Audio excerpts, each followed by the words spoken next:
I love baseball. I love when like good baseball happens. And we connected so much. Oh my gosh. I was the worst patient. I never did home exercises. You don't really think about your hip or your shoulder or your knee until it's not working. And then just like everything sucks. January 1st, 2020. Man, that year was going to be great. On today's episode, I speak to Dr. Russell Kowalinski, the owner of Peak Sport and Spine Physical Therapy Clinics in the Seattle metro area. We had a wide-ranging conversation from how he became interested in physical therapy, the course that he took from undergrad to his first job in physical therapy, moving from the East Coast to Seattle, and how he acquired the locations that he currently owns, how he set up his family life, and his goals for the future. I hope you get a lot out of this episode and enjoy meeting Russell as I enjoyed speaking to him. Dr. Kowalinski, welcome to the program. Yeah, thanks for having me. Awesome. I'm excited to be here. Humans connect with stories, and so I'm very interested in the story that led you to owning Peak Sport and Spine. So before we came on to the show, we happened to find out that we both are huge hockey fans, and you grew up in the Northeast. Can I hear a little bit more about your family life and what led you here to Seattle? I'm originally from Southwest Connecticut. I was an athlete growing up. I played everything. If I could play 2 sports a season, I played 2 sports a season. If I could only play one sport, I could only play one sport. I can honestly say, like, I've swam, I played hockey, I played baseball, I played soccer, basketball, snowboard, ski, tackle football. I mean, you name it. Give me a wakeboard, I'll hop behind a boat and I'll get up there and go. Like I've done everything, and it's not like a bragging thing. It's just one of those where I wanted to do everything, and I got hurt a lot. Like, it's just, everyone does. it's just as you do, as you play sports, as you just do stuff. I mean, I was actually lucky enough that a lot of my injuries growing up, especially in high school and everything, they were quote unquote minor injuries, sprains, strains, nothing major. I didn't have my first surgery. Technically, it was when I was out of high school, but going into college. But it was like a elbow cleanup. I hit it too many times on the basketball floor. I was always fascinated with the athletic trainer at my high school and my mom, who was a physical therapist. I don't even remember ever seeing a PT, especially when I was in high school, because my mom would take my ankle. She would give me exercises to do. Like, it's pretty easy to almost know what I wanted to do coming out of high school and going to college. So I was very lucky enough that I was accepted into a PT program. Here, I'll break it down. East Coast, I don't know if people aren't from the East Coast. We like to do things a little bit faster back there. Yeah. Pace of life goes a little bit quicker. There are programs back there, and there are some that are coming out to the West Coast. It's changed since I went to PT school, but I was accepted into a master's level PT program as an undergrad. Got it. So it was a combined program. So I knew that if I did, A through Z of all the prerequisites during the first couple of years of all the undergrad, I was automatically accepted into the master's program. Yes. And our master's program actually started our junior year in college. Got it. So I was taking undergrad and grad classes, junior year, senior year, and then one extra grad year to graduate with a bachelor's of science, master's of physical therapy. Nice. So I got my master's in 5 years with a bachelor's because I wanted to be done. Like, yep. I just like to if I want to do something, I'm going to do it. Yeah. So growing up, it was always just like I was around it. My mom, she doesn't do or she's retired now, but she didn't do what I do now. She worked with kids with special needs. She was in school systems, kids with special needs and everything. But, she had the background of knowing what to do. She played volleyball in college. So she was an athlete herself and she swam. So yeah, it's just, I knew I wanted to be something in the medical field. I loved the idea of physical therapy. I loved the idea of working with people, helping people recover from injuries. I did almost go, flip the switch and do in med school to be an orthopedic surgeon. Mm-hmm. But I liked the ability to, again, nothing against orthopedic surgeons, huge role in everything. But I like to be able to have a little bit more hands-on with the patients. If you have someone that's coming off of an ACL surgery, you're going to be with them for 6 months. Yep. I got to do those things consistently and see their progress. I really wanted to be that part of the recovery process rather than, hey, I fixed you. Let me see you in a month. How's it going? Great. Hey, this is looking good. Cool. Good. Like, I wanted to be that person on the day-to-day to really help people a little bit more, just that one-to-one touch with them. What is it about your personality that you believe drew you to the more hands-on, longer-term relationship versus orthopedic surgery? Control. Control. Okay. I don't know. It's part of my personality is every single person has a different way of doing things. And I fully understand that. I've sprained my ankles so many times. I've tweaked my knees. I've subluxed my shoulders. I've dislocated shoulder. Like I had that experience that I know that experience and what I went through. It's like, yeah, I can help these people because I know exactly what they're going through. Yeah. I haven't had total knees, haven't torn my ACL or anything like that. Yeah. To have those major surgery. But I did have major shoulder surgery back when I was in college as well.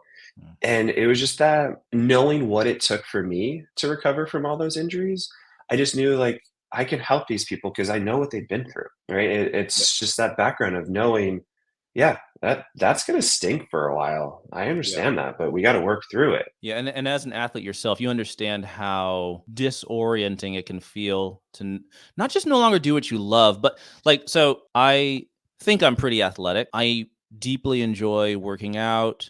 In college, I did a lot of breakdancing and popping. I ran track and field. That's Sweet. the sport I switched to after ice hockey. And all of those sports, ice hockey, track and field, and breakdancing, riddled with just like tons of injuries. And it is the worst feeling to not be able to do what you love, but then also just not be able to locomote. Like you don't really think about your hip or your shoulder or your knee until it's not working. And then just like everything sucks, like everything. Yeah. Right. And so the pain that you're alleviating is absolutely enormous. And to be able to understand on a personal side of like when you had your shoulder surgery, I had the same exact pain that you. We had different surgeries, I think, but I had the same exact pain that you had. I know how much it hurt for Chris to move your shoulder. I know how much you didn't want Chris to move your shoulder because I didn't want the PT that I saw to move my shoulder, and I was in PT school. Yeah, I was the worst patient. I never did home exercises. I didn't do my home exercises for my physical therapist while I was in PT school one time. You know what? No, that sounds kind of. I didn't want to do it. It hurt. Yeah. Right. Yeah. So it's just like I know what it feels like. I think that just helps. You mentioned kind of flirting with orthopedic surgery. When did you really zone in, like really narrow, like burn the ships and really narrow in on PT versus orthopedic surgery? Yeah. So in PT school, we have to do internships, clinical rotations. There's so many different names for them. The first rotation that I did, it was awesome. New England winter. I left right after Christmas, drove down to Florida where my grandparents live in Orlando.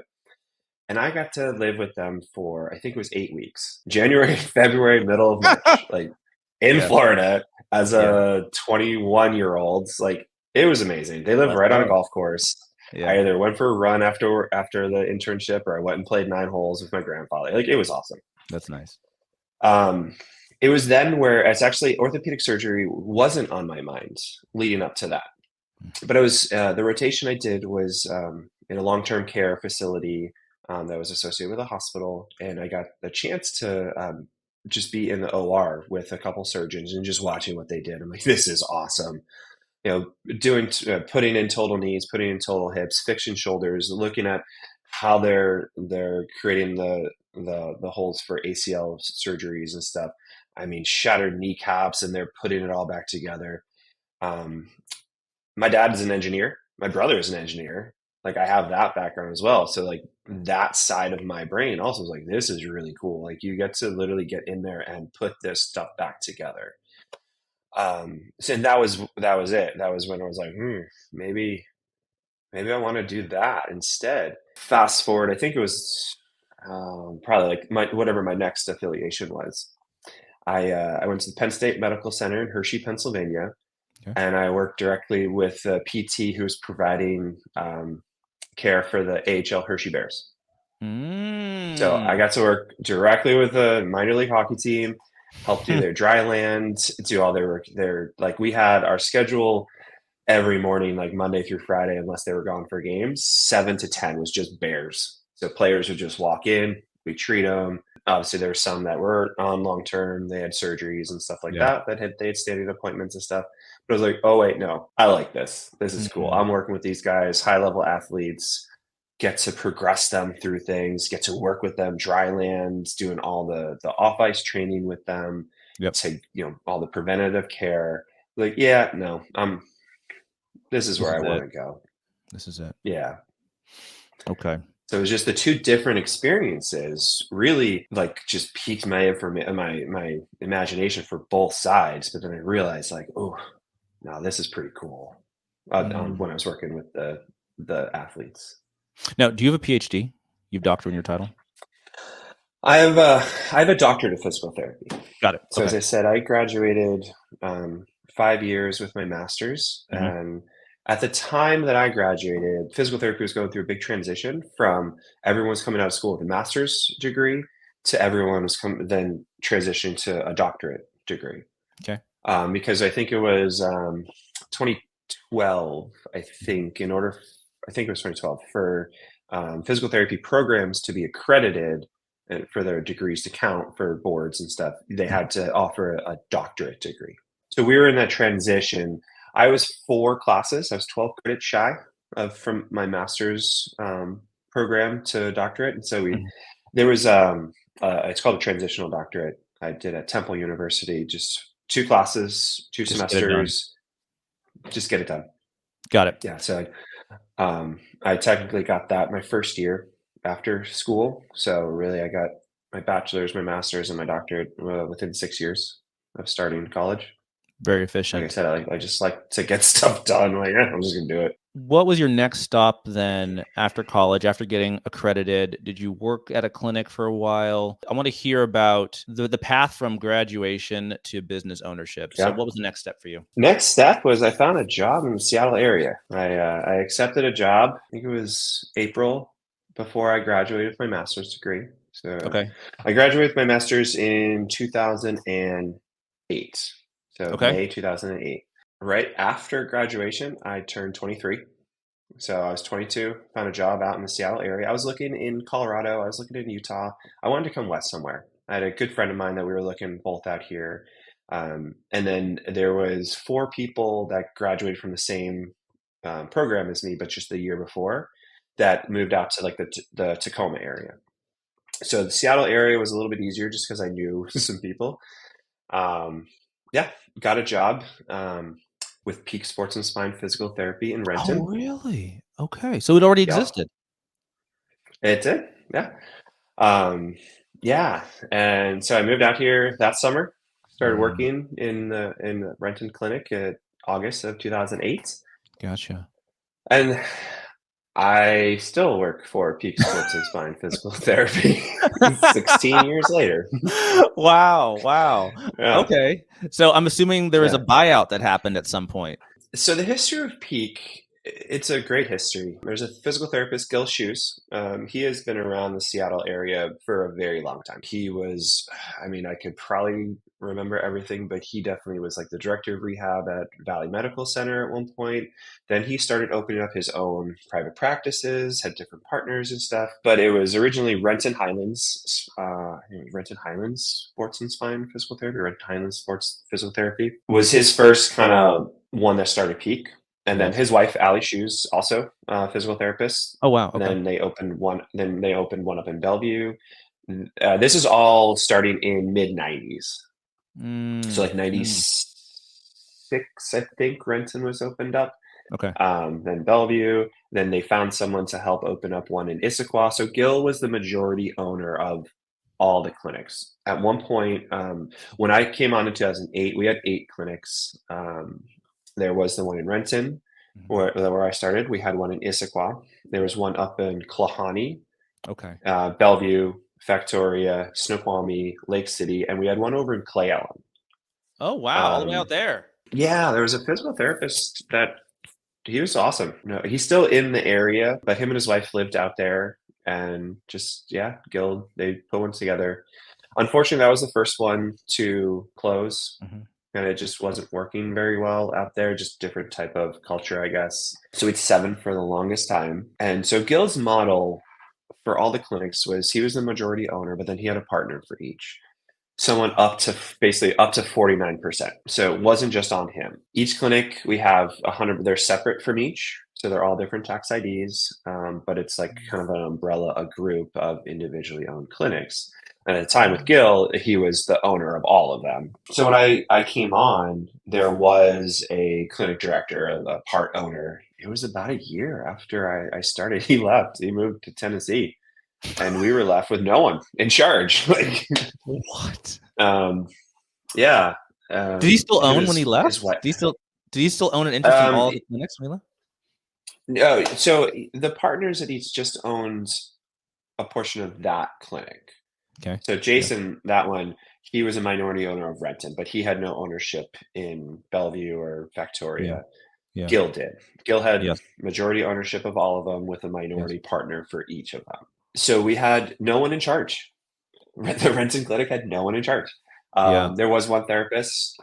She's kind of stepped up to be, she was a good friend of mine, stepped up to be the manager. And then she left for a different job up in Redmond. And we were again, like 6 months later, left with no one in charge. I don't know, it's just my personality, I guess. I remember I sent him an email. I was like, hey, I'm happy here. Like, I enjoy this clinic. What can I do? Like, how can I help? Like, not asking to be the manager. Like, I was only a year, 2010. I was like 2 years out Yeah. of school, year and a half out by the time it happened and stuff. I wasn't expecting to be the manager, be the part owner, be anything. I was just like, how can I help? Like, I want to be invested in this clinic. I want this clinic to go well. Obviously, there's things that I think I can do to help. And we had a conversation, and I actually ended up buying in 10% of the clinic.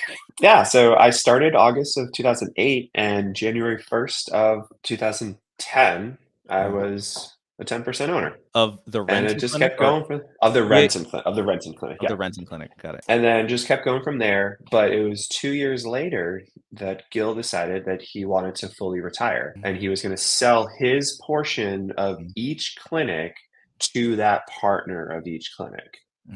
So 2012, I became the 100% owner of the Renton clinic. And then fast forward, going well, everything's going good. All the clinics are still around. Again, we lost the Clay Allen clinic.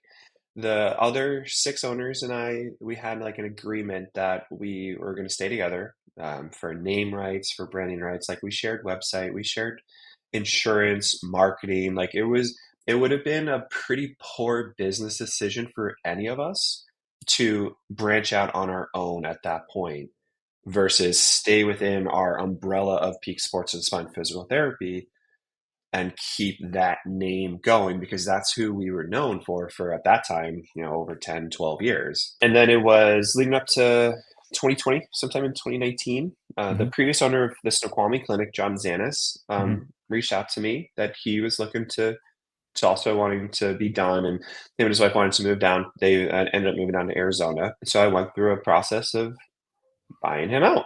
Got it. So January 1st, 2020, man, that year was going to be great.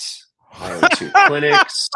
At that time, I had 3 kids. My wife got her own practice going. January 1st, 2020, life was great. Little did you know. Yeah, little did I know. But you know what? I still look back at that time like, man, how the heck did I survive? Everyone really, but as a small business owner, going on 2 clinics, how the heck did we survive? I mean, I was trying to stay ahead of literally everything. Like, oh wait, this Renton, they're offering like grants for Medicare. Okay, I'm putting that application. Like, I was applying for like every single thing possible just to keep my doors open. Yeah. You still the lease, right? I mean, you still do your leases, right? Employees need to get paid loans, somehow. Employees. Yeah, the employees are great. I mean, at the time I took over, the Snoqualmie employees, and they knew who I was just because of mutual Peak stuff that we did. A lot of them already knew who I was and stuff. But yeah, it was, we went down to half staff basically at all the clinics. A lot of people went on, on the, whatever it was, the federal furlough, right, which did make it easy. I didn't fire anyone. I actually held everyone's jobs. Unless they had moved or didn't want to come back, every single one of the employees that was off came back to work. within 6 months or so. We didn't have to close one single day. We were cleaning everything like crazy. We had like those mister things out going, sanitizing everything.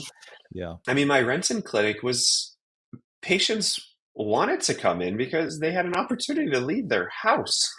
Like, oh, I can come to this place where everything is sanitized. Like, we're 20 feet apart from each other.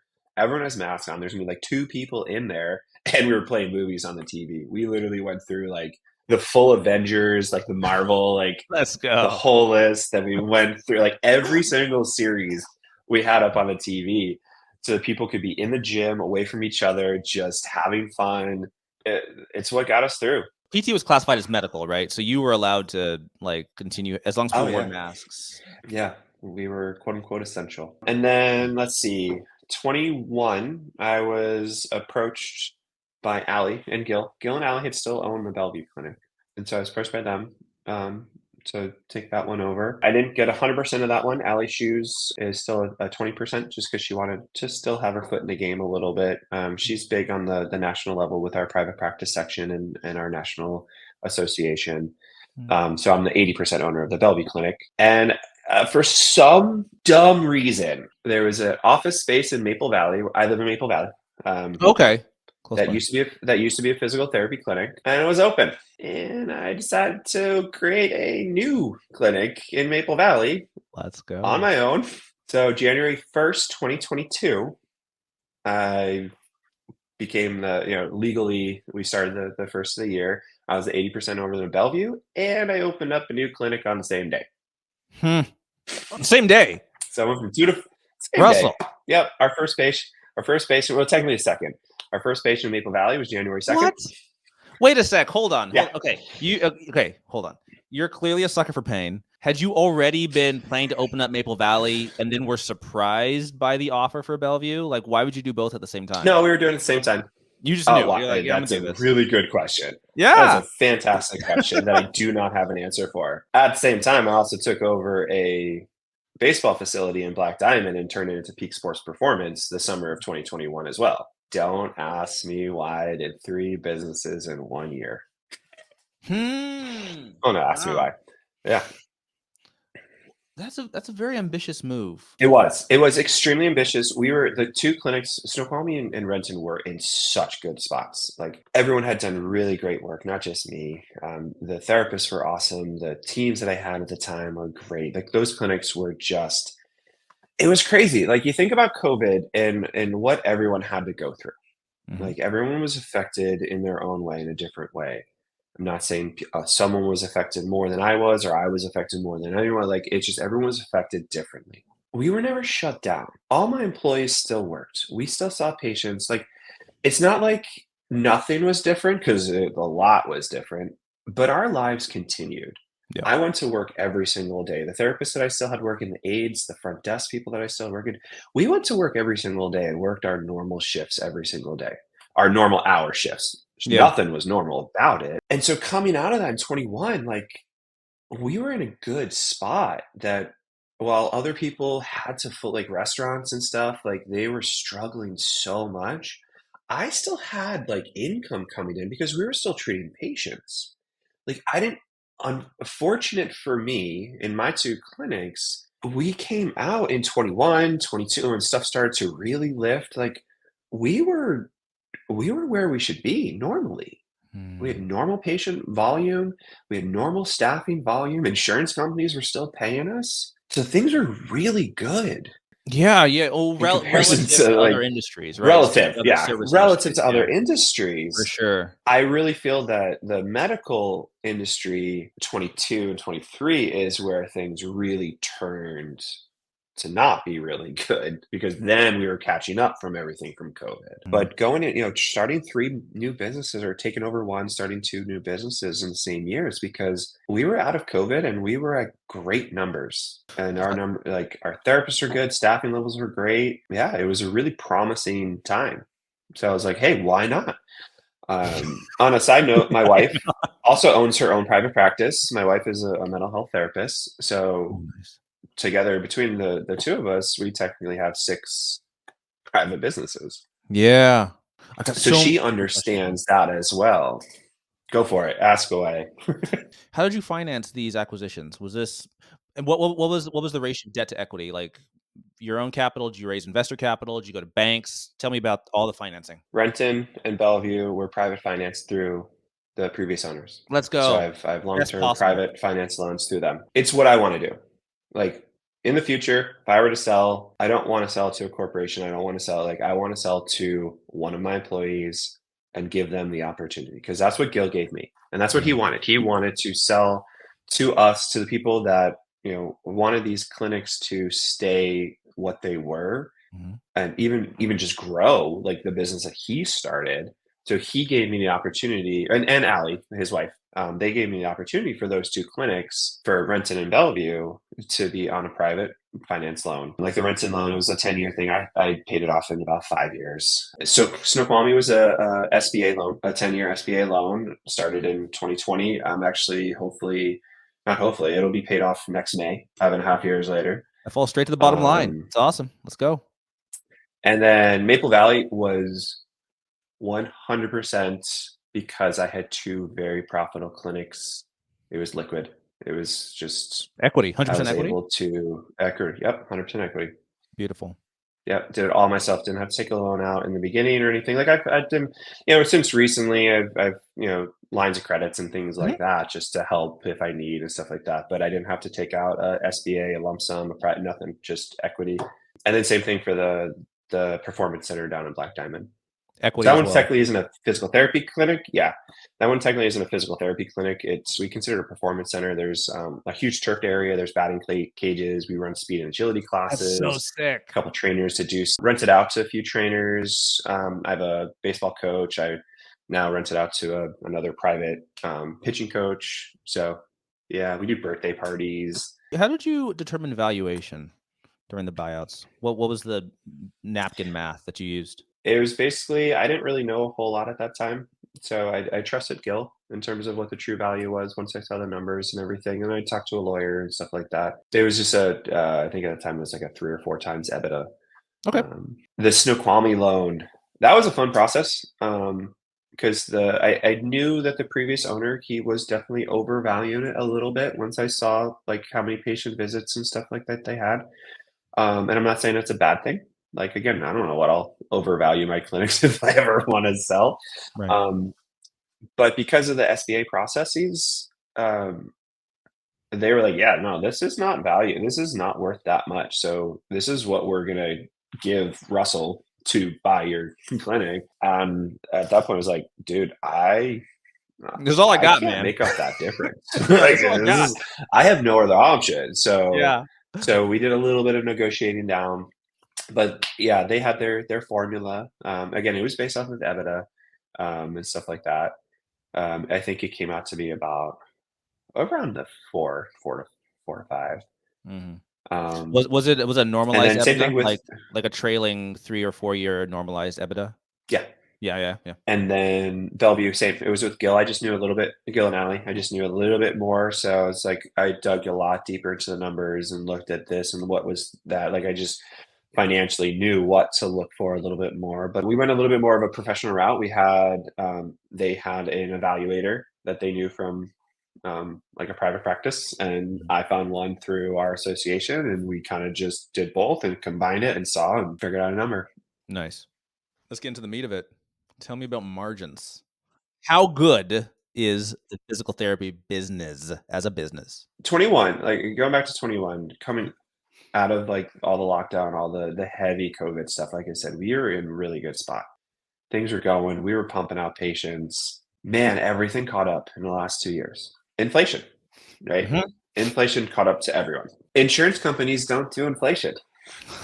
We rely, ballpark, around 90% of all of our income comes from insurance companies. We are getting paid exactly the same, if not less, than we were pre-COVID with today's inflation rates. So our margins have gone down quite a bit without having to make some pretty serious adjustments. Yeah, Medicare cuts us almost every year.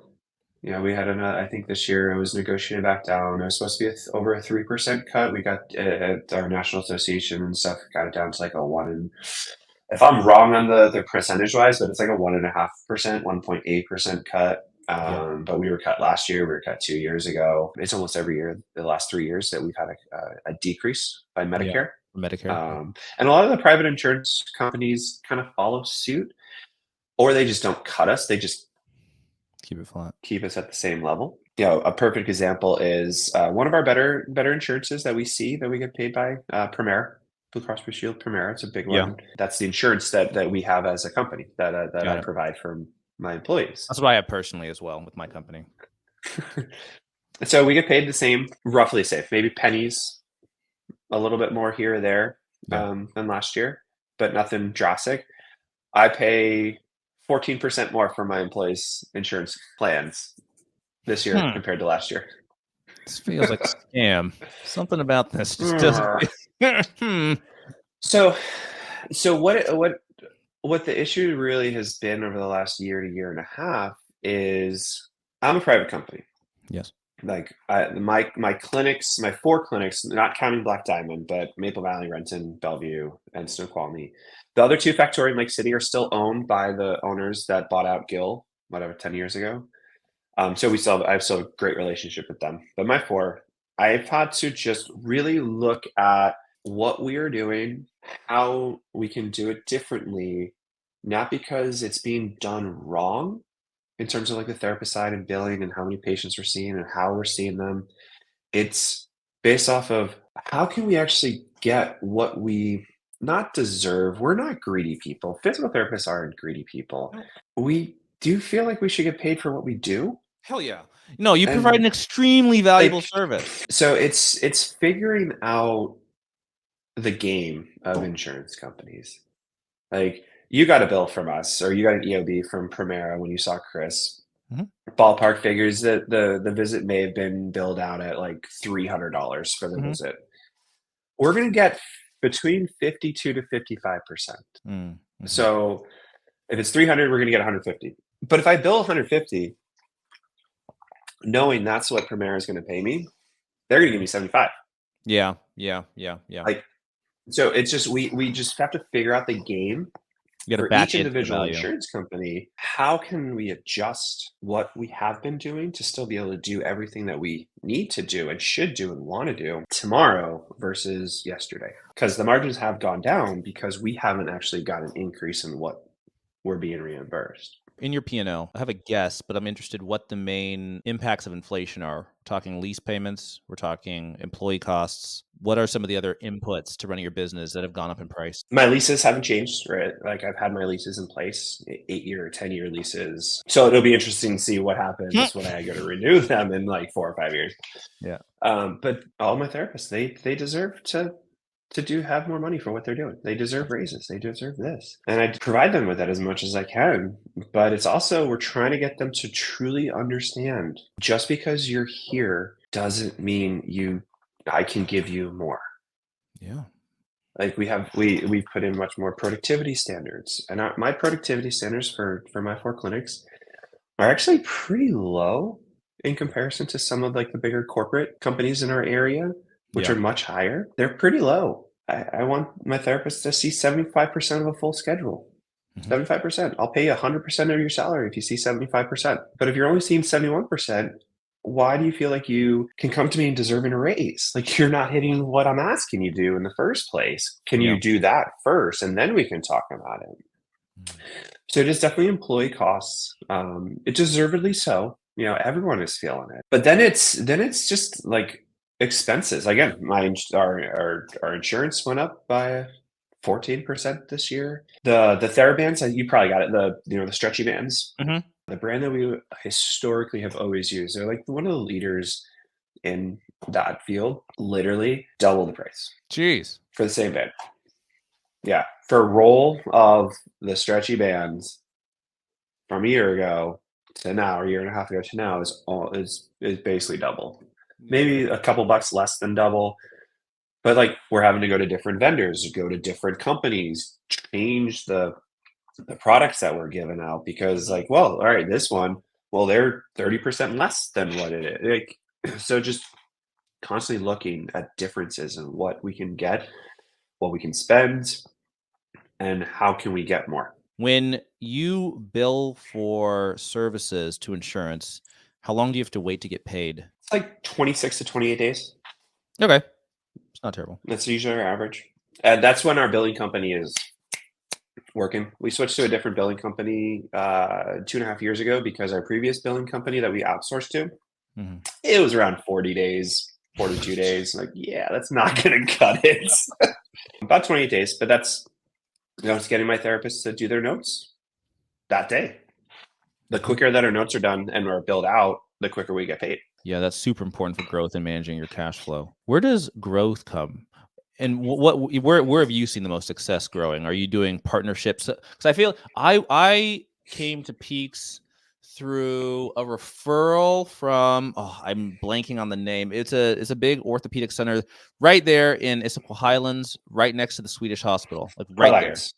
Yeah, that's where I went. Yeah. I went to my my primary care physician, and he referred me there. And then the ortho looked at my shoulder and was like, "Let's give you an MRI to make sure there's nothing broken." Nothing broken. He's like, "All right, take your list of these." And I was like, "Oh, this one's right near my house. I'll go here." That's how I got there. Which is great. Yeah. We still heavily rely on that. Like those surgeons at Proliance and the other orthopedic groups, they are so busy. But they know who we are. We try to make sure that they continue to know who we are and where we are. But like what you said, it's like, all right, here's a script, and then you flip it over, and they basically have a list of like, all right, Bellevue, which ones? So call me which ones, Renton, which ones? As long as we're on that list, I think we're doing okay. Like they're just gonna say, hey, which one do you want to go to, right? Yeah. I was like, we do have some doctors that are great. Yeah, we do rely on some doctors that are absolutely fantastic to work with, that will say, hey, go see so-and-so, go see Chris over at Peak and Snoqualmie, which is a great resource to have. So we still do try to deal with the doctors as much as possible. But how it works in Washington is we are a direct access state. If you injure yourself, if you injure your shoulder, and you have Premier, so you are 100% direct access, your insurance does not require you to have a prescription to go to physical therapy. Oh, interesting. You can just call us. Yeah. I didn't know that. You don't have to go to see the surgeon. There you go. Yeah. Public service. That's huge. Everybody needs to know. Yeah. We still fully rely on doctors, still refer to doctors, still market to doctors as much as we can, send them flyers, send them information, send them this, that, and the other thing. Like the face-to-face stuff for them, it's gone down a little bit, basically just because of their time, our time, like just the busyness of everyone's schedule, trying to fit in 5 minutes here, 5 minutes there with a doctor or something. I truly feel, and this is where I really do feel our model, the Peak model that we have, sets us apart from some of the others. We rely on you.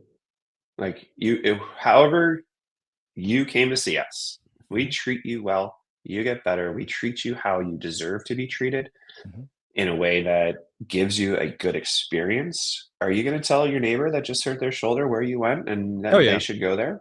Oh yeah. Word of mouth is huge, but also just treating the people. Just our patients are our best referral sources. If we help them, if we get them better, sometimes even if we don't get them all the way better, but if we provide them with the support that they need, with any type of treatment, something that makes them feel better, makes them feel that we are engaged with them or giving them value, because we are. It's not a ploy. I mean, you've seen it. Chris is a great therapist. And we connected so much. Oh my gosh. So much. Like, so I would come in wearing my Star Wars shirts, and we started talking about Mandalorian.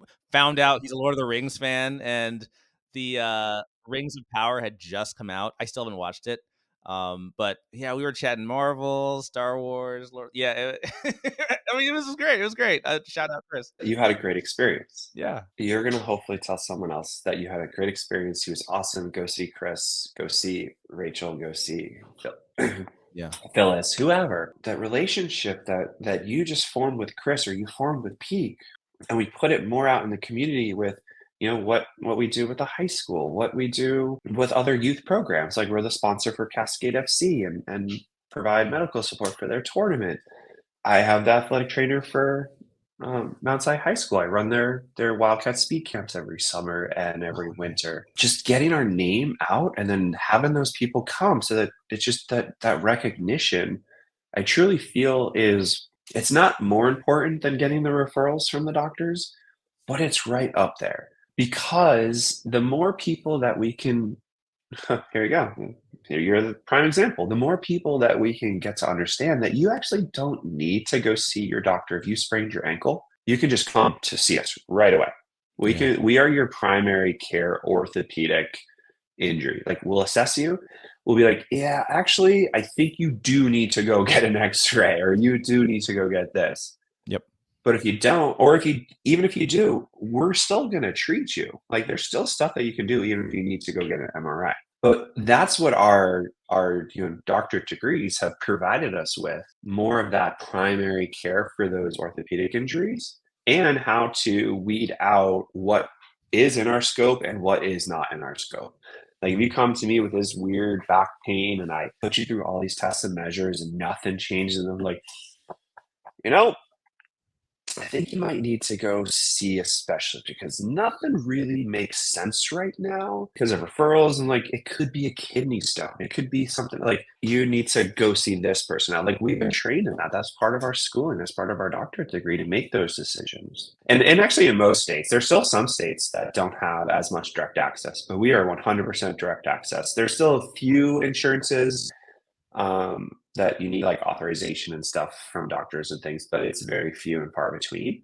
That most people nowadays can literally just call us, make an appointment, and we'll treat you. Yeah, that's very helpful to know. I'm not sure how many people actually know that. I mean, maybe I'm just living under a rock, but that is very helpful for the average person to understand. They can just come straight to you. And that's where not bypassing the doctors, because they are 100% important. But if you can't get in to see your primary or an orthopedic surgeon for 2.5 weeks after you sprain your ankle playing basketball, and you wait 2.5 weeks, they're going to then send you to us, which you might, depending on schedule wise, you might have to wait a couple of days to get in to see us.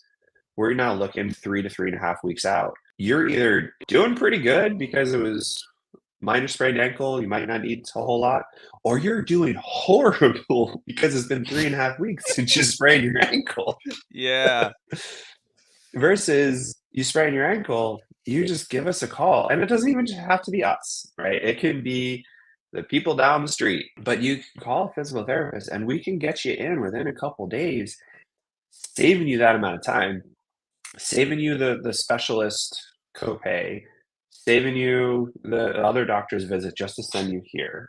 I sprained my ankle. I know I need physical therapy. Can I just go to physical therapy? Yeah. Yes, you can. Go there straight. And if there's something worse, then the therapist will then we send you right to that orthopedic surgeon.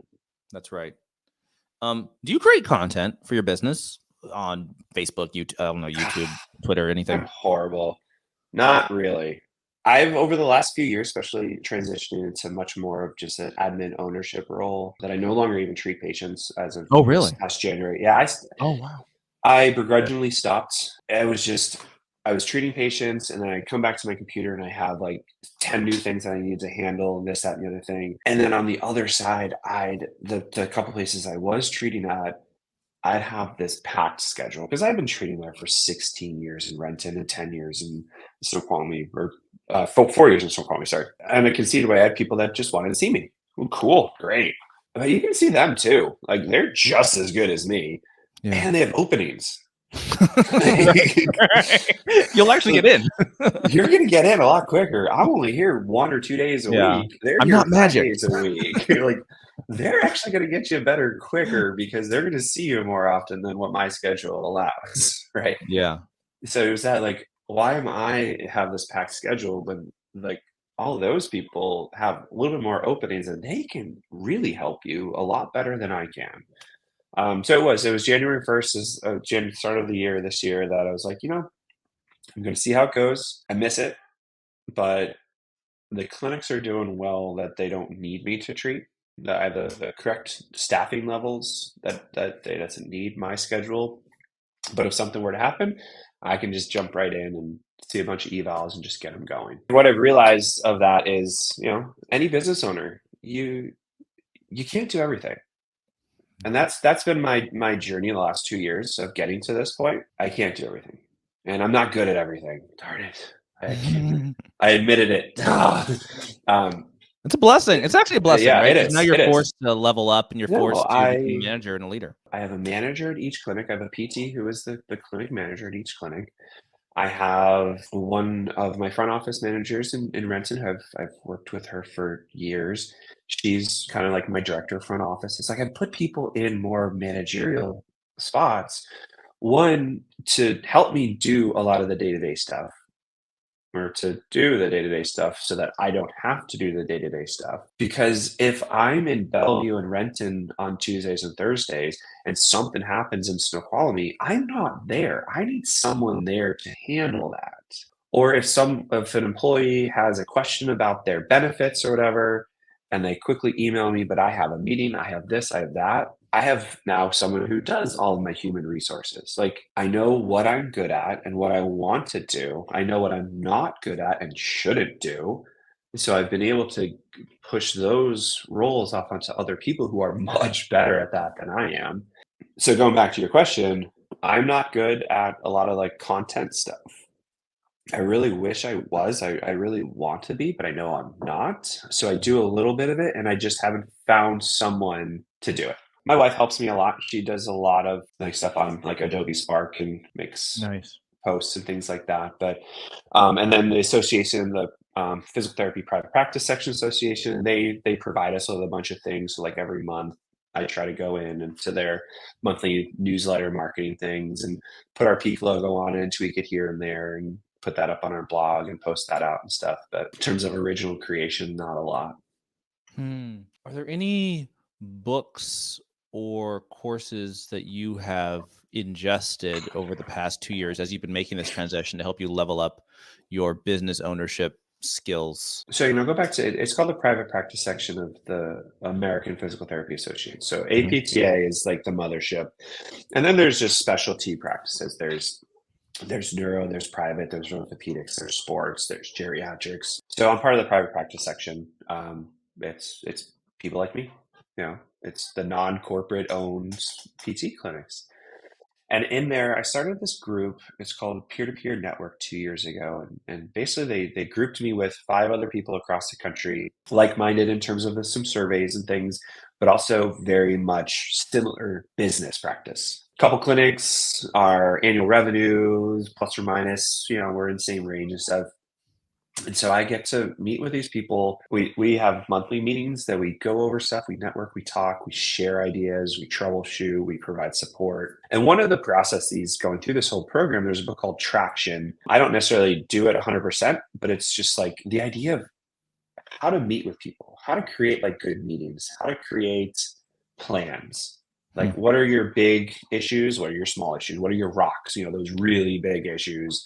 Like, and how do you work on that? How do you assess and get other people to help you assess how to help that rock or how to move that rock and stuff like that? So Traction is definitely one that has been a good kind of foundation of laying out what the problem is, asking people's help for clarifying questions and what I've tried, what I've done, what I've this, coming up with a plan and how can we work on it. That's been one. Other stuff, it's a lot of just mental health things. I did say my wife is a mental health You therapist. did, yeah.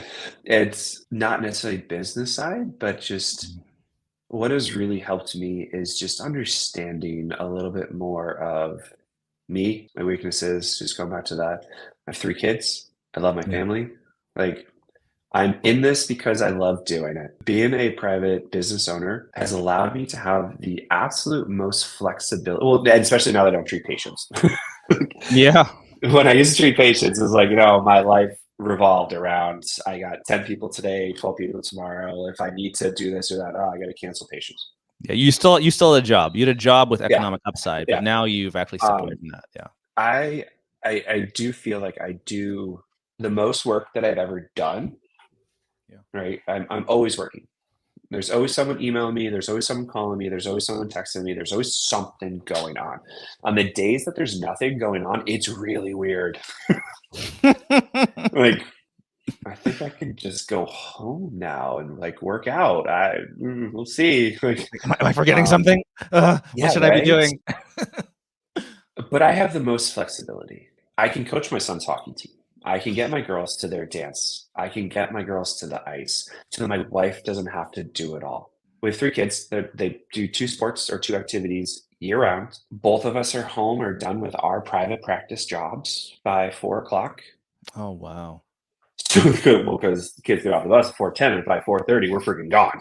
That's right. That's right. But then, because I didn't do something at 5 o'clock, yeah, after dinner, put them to bed. I'll quickly just catch up at 7, 8 o'clock at night. And I think that's one of the things that if you've never had to do that, if you don't have your own business and don't understand, like my therapist, they might only see me 1 day or 2 days a week for like 4 or 5 hours when I go into the clinic, and they see me leaving at 2 or 3 o'clock in the afternoon. Mhm. Like, oh, look at that guy.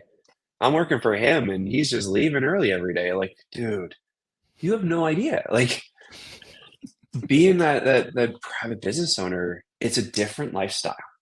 Mm. Like it's not a 9 to 5. It's not a 7 to 4. It's not a 10 hour, 7 to 7. Like it other than sleeping, it's a 16, 18 hour day.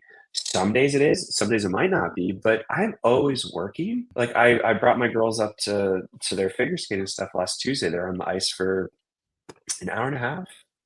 I was on my computer the whole time, catching up Mm. on all the stuff that I probably could have done from 3:30 when I left the clinic till 5 o'clock.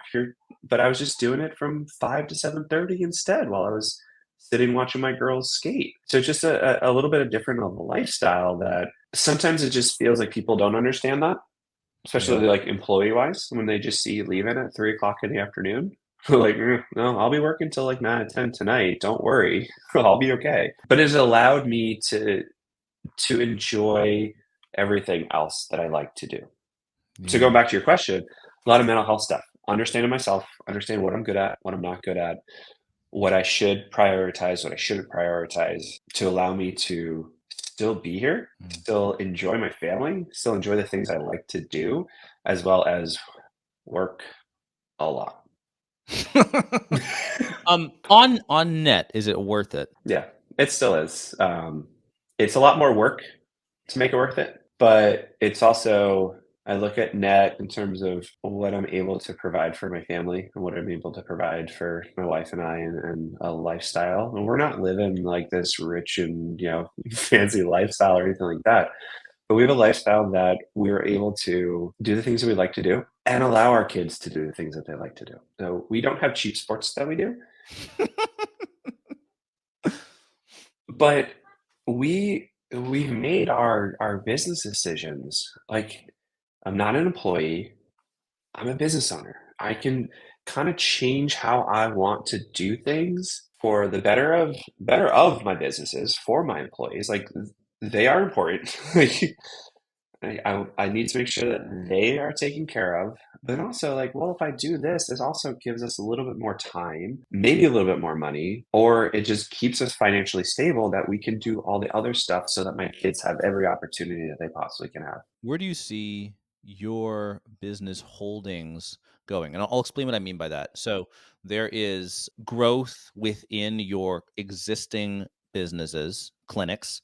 How do you foresee those growing? And do you foresee buying or opening up additional locations? The growth within the clinics is a very interesting question. There's still a ton of growth in physical therapy, but it's figuring out, again, it's going back to what I said, it's kind of changing depending on what we need to do. How can we become a little bit less reliant on insurances? In a way, as we call cash services, how can we get more cash services going? How can we recoup what we lose? Hmm. Like, if we have a patient who no shows us, Hmm. that's a half hour that we could have filled with someone else that wants to get in if we have a waiting list, which we do. And we have someone who no shows us that's zero money for that half hour, almost to an hour, depending on an eval. Like I don't know if you've seen it. My dentist does it. I know a bunch of like your dentist is like, all right, I have your credit card on file. Like as soon as you sign up, and if you don't come, we're charging you. We don't do that because we see patients so much more often, Yeah. Yeah. but Totally. it's trying to figure out like so many other people like recoup a lot more money than we do. And like, how do we start to change our processes to allow us to do that? Like we have a no-show cancel fee that we charge every once in a while, but like if a patient has 10 appointments and they no-show or cancel, they cancel on the second one, and we piss them off so much, they're going to cancel their other 8 appointments, and there we go. Yeah. Versus your dentist, if you no-show your dentist, yeah, you're not going to see them for another 6 months to a year. So it's a different type of model where it's like, how do we adjust to be able to get more because we're not getting as much anymore? But not, and it's not like, I guess I get more sounds like a little bit greedy. Get what is deserved or what is right for what we need versus nothing at all. So there still is so much more growth in terms of the services that we can offer. You know, at the Snoqualmie Clinic, we just had Greta start, who's a pelvic floor women's health therapist. Like that is a huge service to offer. I want all my therapists they're good orthopedic therapists. They can see shoulders, they can see backs, they can see hips, they can see ankles. Right. We're an orthopedic clinic. It's not a requirement at all for anyone who works for me, but it's what is something else that they can bring? You know, Greta, pelvic floor women's health, that is going to bring a huge influx of different types of patients to the clinic. Phyllis, the manager in Snoqualmie, she is a vestibular therapist. If you've ever had vertigo or know what that is, it is horrible. Go see Phyllis. He will fix it. Or anyone else, you know, not just that, but so it's like those other specialty things, those niche practices. I have a therapist in Bellevue. She's one of two, it's called Schroth. It's really like scoliosis, like back pain, scoliosis stuff. Scoliosis is just to find that for your spine. The scoliosis is a curvature of your spine. Your spine, yep. She's one of two therapists on the east side that have this specialty in Schroth, treating scoliosis. And I have her. Like, she's never leaving, and I've told her that I'm never going to let her go, even if she tries. Yeah, you know, it's Chris. He does bike fits. He loves bike. Like, how do we get more people to want to come and really get their bike assessed so that they don't get injured while they're biking? Like, it's what other types of services can we offer on top of the general? You sprain your ankle, you hurt your back. So that's where the growth is. It's getting people to understand that. Still to this day in 2024, physical therapy sometimes isn't because you're in pain, you had surgery. You can come see us when you're healthy. Are you familiar with, and this is actually so funny, I in my first 3 episodes, I mentioned this same service 3 times because I'm such a huge fan. Have you read or consumed any of Ben Patrick's content online? Knees Over Toes guy? Oh, yeah, that name. Yes. Knees Over Toes. Yes. Yes. Thing about Knees Over Toes guy that I absolutely love is essentially he has taken physical therapy, rehab movements, but progressed them to the point of sports performance, right? So whether it's regressed box step downs, shoulder strengthening and shoulder girdle movements, but actually saying, okay, we're going to take it beyond just the healing point to actually build in resilience and injury prevent. He calls it bulletproofing, right? It's just kind of a catchy thing. But essentially, it's just like, hey, the same movements that Peak would prescribe to you to heal an injury, you actually keep doing these once you're healthy and push beyond, right? Well, you know, you rehab from any injury. The first thing that we got to do is train your body to just move normally again. Yep. Right? Like you can't raise your arm. How can we get you to raise your arm? Yeah. And in doing that, you raise your arm how many times a day? So why? Oh, sorry. If you can't raise your arm, come see us. We teach you how to do those movements, but then you got to progress those movements. And those progressions of movements are what gets you stronger. And that's what keeps you going. So just because you healed from your injury, we have this discussion with patients all the time. Like the home stuff that we send you, yeah, there's some basic stuff in the beginning, but once we get going and you're like doing all these crazy shoulder exercises, we're not doing that to really rehab your injury anymore. We're doing that to prevent it from happening again. Yes. And those preventative exercises are things that you can still do 10 years down the road, tweak it here and there, progress it. You don't, if you're doing the same one 10 years, I guess later, you might need to change it. But the same idea, you don't have to do PT exercises only when it hurts. only when something doesn't feel right, only when you had an injury. Do these types of exercises and you're actually going to prevent injury and you're going to be stronger and be able to perform better at whatever you do. Have you ever thought of opening up a hybrid clinic that essentially, Absolutely. right? Yeah. Okay. Where are you It's right really, now with that? Yeah. I mean, that was the idea. That was a little bit the idea of the place down in Black Diamond. Black Diamond. Yeah. Peak Sports Performance. It's just, again, open up 3 businesses within a year. There's still things that I love to do down there in terms of performance things. It's time. A lot of it just comes down to how much time do I have? What's on my plate? Can I find someone else that really buys into what I want it to be to help do that? But I mean, my wife and I have talked multiple times about having like a holistic, like women's health clinic with mental health therapy, because her specialty is pre and perinatal, postpartum. You get a pelvic floor therapist, you get a massage therapist, you get a yoga instructor, and you get a mental health therapist. Wow, this is kind of crazy. Yeah. So, my second episode with my cousin, and her business in Los Angeles is pelvic floor postpartum therapy. Yes, that's what she does. Yeah, my wife is our biggest referral source for pelvic floor therapy, because she recommends, like, her clients were like, yeah, this, that, and she's like, have you ever tried pelvic floor PT? Wow, this is crazy. And of course, there's Brandy right across in Snoqualmie. Which we will connect with. Yeah, you need to connect with her. Absolutely. Yeah, but there's still growth for PT. I think it's just it's looking at the non-traditional physical therapy, right? And it's getting people to understand PT isn't just for if you got surgery, if you've been injured. I still think I'd like to have one back in Issaquah. So long story short, actually going back to like the 7 clinics and stuff and why we're at our Issaquah clinic and our Klahani clinic, they were by one owner. He sold to a national corporation and moved. So we technically lost our Issaquah and Klahani locations in terms of peak. If now you look at a map of from my standpoint, Bellevue, Maple Valley, Snoqualmie, Renton, there's a big hole right in the middle, and that's called Issaquah. Yeah, it's not. Yep. If I were to do something, I'd want to bring peak back to Issaquah. 4 is good. 4 is a lot right now for me. I mean, I think if I could do, it's just there's still so much that needs to be leveled out from the changes of the last year and a half. Like I said, the reimbursement changes and stuff like that. There still has to be things. I'm not in a bad position. I'm just not in a position like I was 3 years ago. Like, hey man, let's go. But the idea is absolutely still there. Yeah, just figuring out the right time. That makes sense. Can I recommend a couple books? The first one, with regards to content on YouTube, The YouTube Formula by Daryl Eves. Highly recommend. This book is the huge inspiration for why I'm doing this podcast. Okay.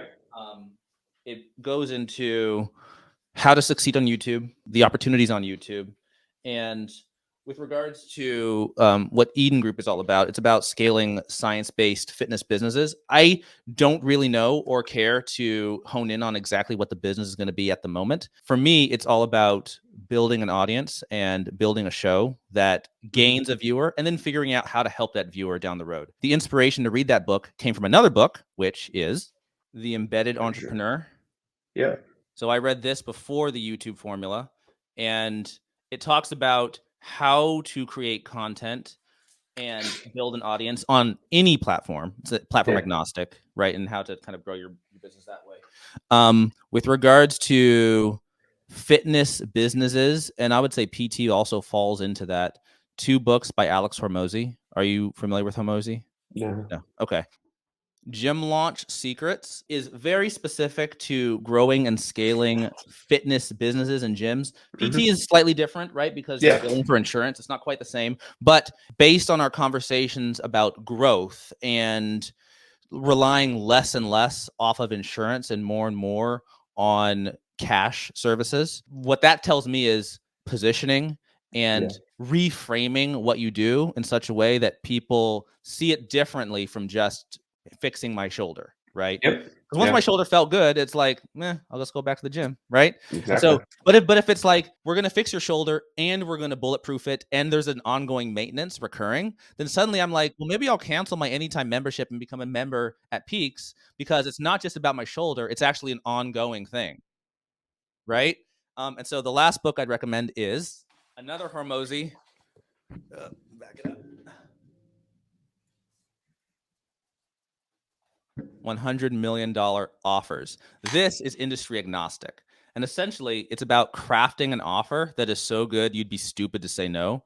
And it basically helps you create an offer that is so valuable to people that, like it said, you'd be stupid saying no, but then you reverse engineer how to actually deliver that service once you have a perfect offer crafted. Yeah. So that's what Cool. Recommend. Thank you. I used to give my wife so much crap. And she's like, oh, I finished another book. I'm like, you didn't finish a book. You listened to an audiobook. I am such like I want a book in my hands. Like, I love reading novels. I love, but I drive a lot.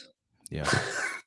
Yeah. So I've gotten into audiobooks. So I listen to a lot of stuff when I'm driving now too. So now it's like, I can't give my wife so much crap anymore, because I'm like, hey, I just finished another book.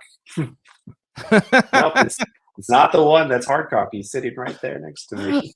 Well, Russell, you've dedicated almost an hour and a half. That's a very This is fun. This is fun. Very grateful. I love what you do. I want to see you succeed, and I want to help in any way that I can. I hope we can stay connected. And yeah, absolutely. Nice. Are you in a men's league by any chance? Yeah, I play in the Skull League, the Snow King Adult League. I play Sunday night. I game at 8:00 tonight.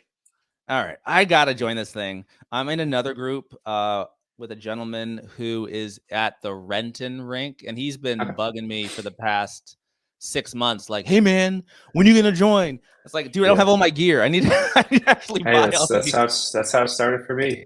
Someone was just yapping in my ear. Yeah, it's a lot of fun. Yeah, so I play in the Adult League.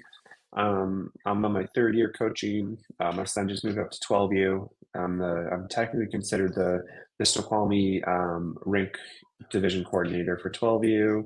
So I like run practices and stuff. What? Yeah. My two daughters are they take private lessons. They do the STARS training academy stuff. They're like Aspire level. My wife is technically the secretary of the Snoqualmie Figure Skating Club. All right, you're heavily involved. Yeah, yeah. They know us around there. Actually, they know my wife more on the figure skating side, but like they know us around there.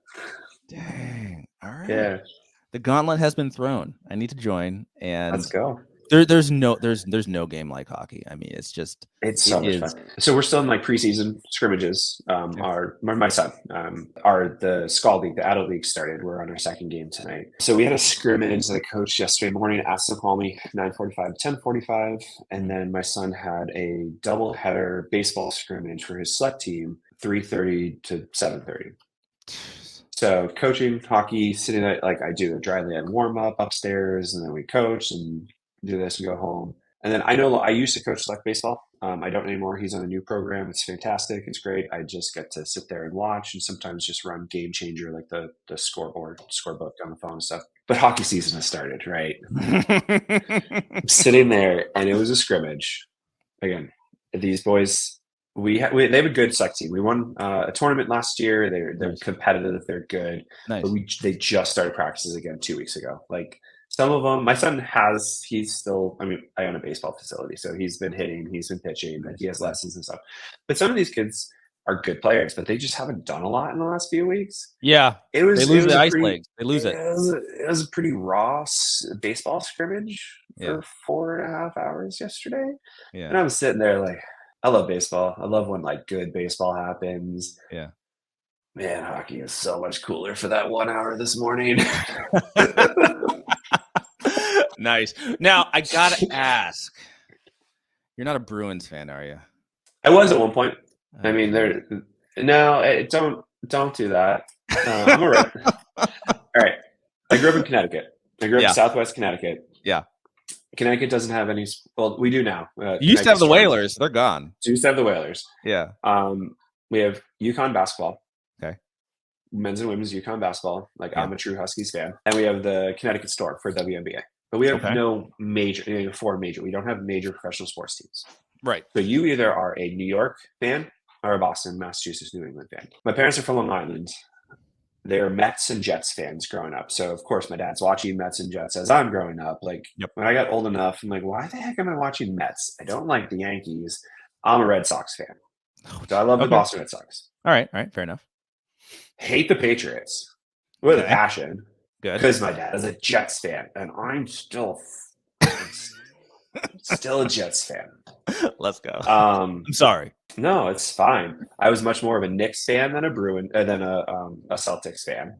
Okay. All right. I went to more Rangers games than I did Celtics, or than I did Bruins games. But I didn't hate the Bruins like I hate the Patriots. Yeah. But as I said earlier, I worked with the AHL Bears. They're the AHL team for the Capitals. Like once